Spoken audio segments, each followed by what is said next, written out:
Good morning plus in class. हम chemistry का chapter 7 thermodynamics कर रहे हैं। आज हम इस चैप्टर में आगे second law of thermodynamics, gives free energy change और थर्ड लॉ ऑफ थर्मोडायनेमिक्स को स्टडी करेंगे।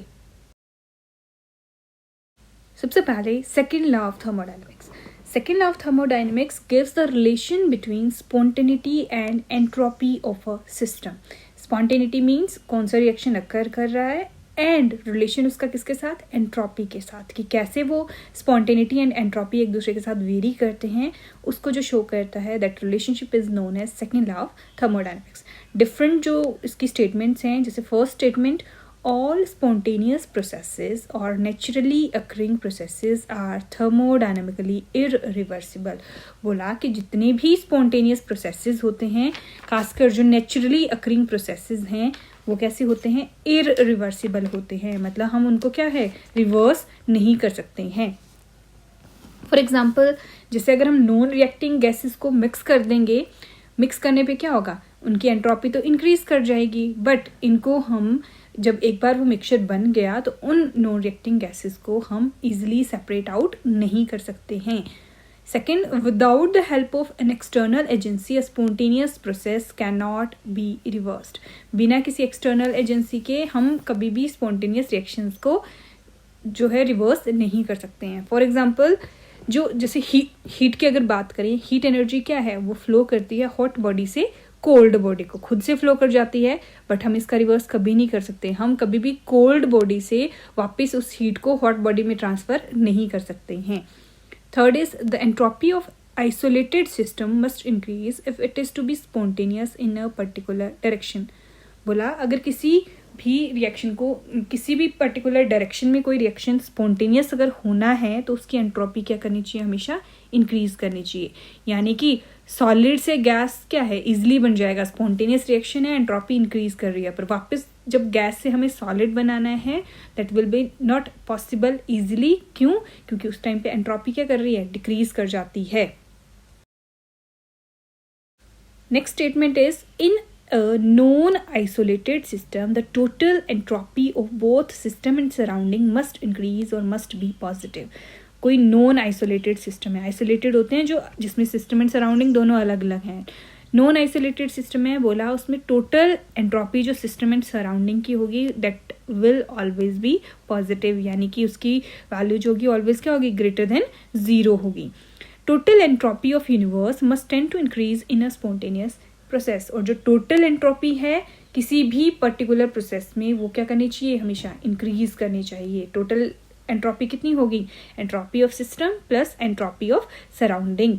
अब combined statement first and second law of thermodynamics की क्या बोलती है, the energy of universe is conserved. First law बोलता था कि एनर्जी कंजर्व्ड है, और सेकेंड लॉ क्या किससे रिलेटेड है, वो है एंट्रोपी से रिलेटेड।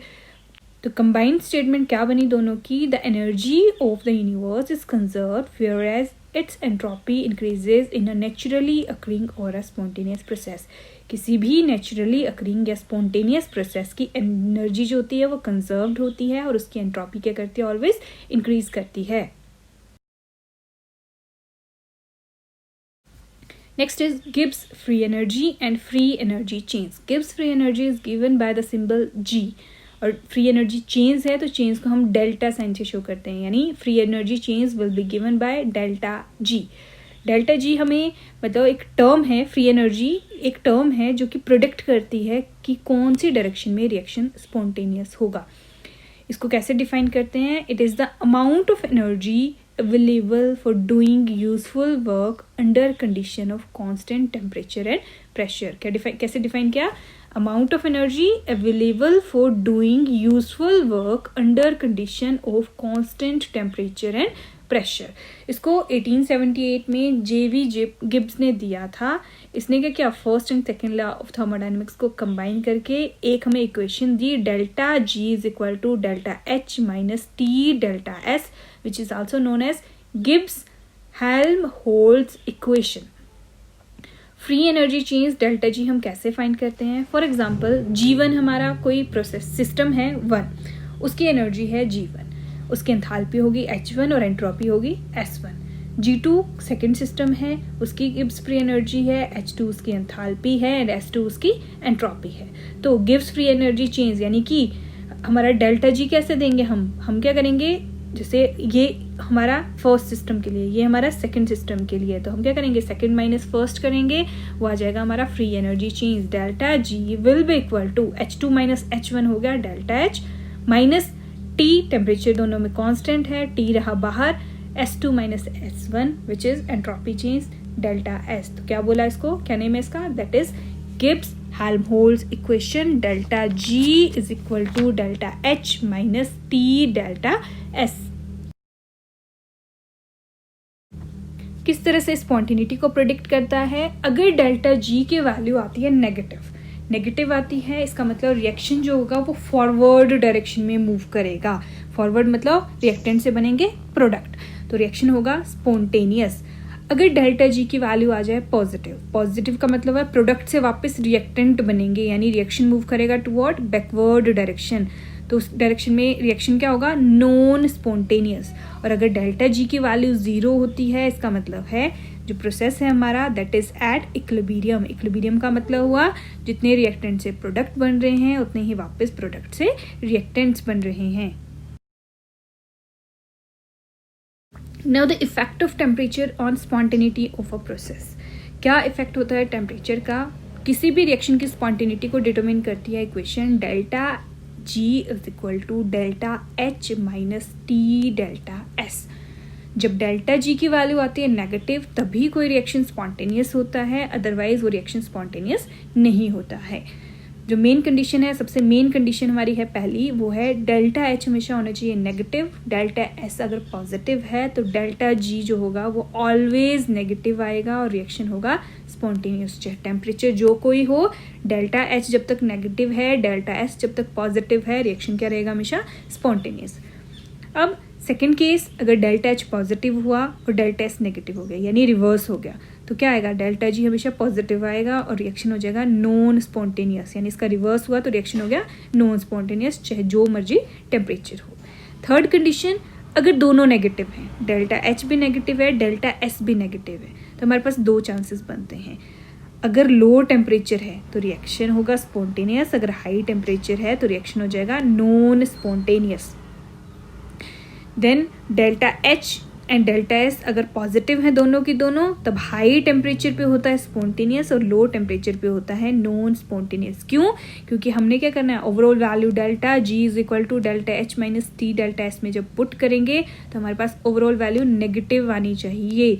अगर फॉर एग्जाम्पल अगर हमारा डेल्टा H भी पॉजिटिव है, डेल्टा S भी पॉजिटिव है, तो डेल्टा G क्या आएगा लो टेम्परेचर पे, delta H positive minus T delta S। अब टेम्परेचर छोटा है यानी कि ये वैल्यू आई नेगेटिव वाली छोटी आई वैल्यू, पॉजिटिव वाली वैल्यू ज़्यादा आए, तो ओवरऑल रिएक्शन क्या आ गया, ओवरऑल आई पॉजिटिव वैल्यू, मतलब रिएक्शन क्या होगा, नॉन स्पॉन्टेनियस। तो इस तरह से हम स्पॉन्टेनिटी ऑफ अ प्रोसेस किसी भी तरह से फाइंड कर सकते हैं किसी भी टेम्परेचर पे।